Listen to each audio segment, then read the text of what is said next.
Finally তোমরা দেখতে পাচ্ছ আমেরিকা ফেরত দাদা কিন্তু আবার টোপর মাথায় করে বর বেশে বসে পড়েছে, আর একটু পরেই বিয়ে। বলো অনুভূতিটা, বলো ব্যক্ত করো দর্শকদের। অনুভূতিটা খুব ভালো ভালো এই কারণে যে জীবনের আর একটা নতুন ইনিংস শুরু হতে চলেছে আজকে থেকে।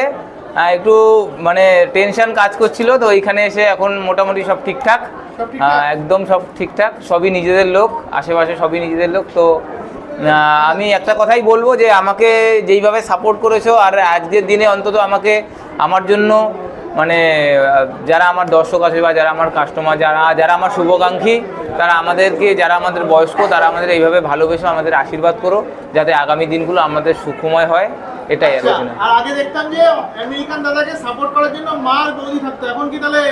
হ্যাঁ, গিন্নিও থাকবে। এবার টিমটা বাড়লো, টিমটা বেশি বড় হলো, খেলাটাও বড় হবে। আচ্ছা, তাহলে খেলা জমে গেছে, খেলা জমে গেছে। আচ্ছা আচ্ছা। দর্শকদের উদ্দেশ্যে একটাই কথা বলবো,